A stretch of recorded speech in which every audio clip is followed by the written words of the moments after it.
Hello, শুনেছি আপনাদের 3 BHK flat আছে। হ্যাঁ, নেব। আচ্ছা আচ্ছা, দাম বলছেন কেন?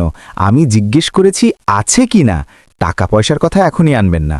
আপনি জানেন আমি কার সঙ্গে কথা বলছি? মানে আমাকে 3টে পার্কিং লাগবে। কেন? 3টে গাড়ির স্বপ্ন আছে। এখন গাড়ি নেই, কিন্তু স্বপ্ন তো ফ্রি। একটা পার্কিংয়ে হবে?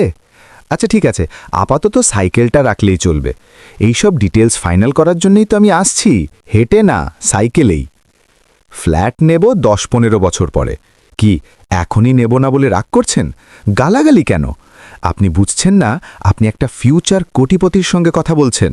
একটু রেসপেক্ট রাখুন। ভবিষ্যতও একটা স্টেটাস। আপনি জানেন আমি কে? আমি 500 টাকা এসআইপি করেছি। হ্যাঁ, ঠিকই শুনেছেন, 500। এখন হিসেব করলে মাথা ঘুরে যাবে আপনার। মিউচুয়াল ফান্ড বোঝেন না বলেই এমন কথা বলছেন।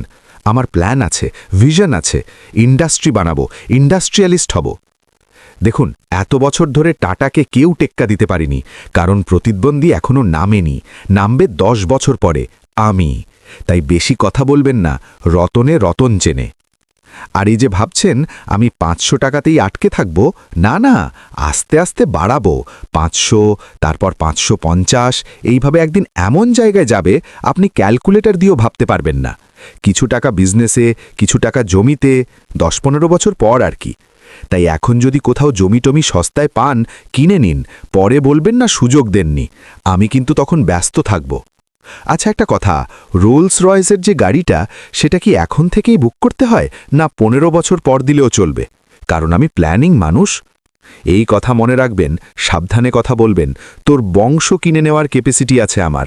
500 টাকা এসআইপি করেছি।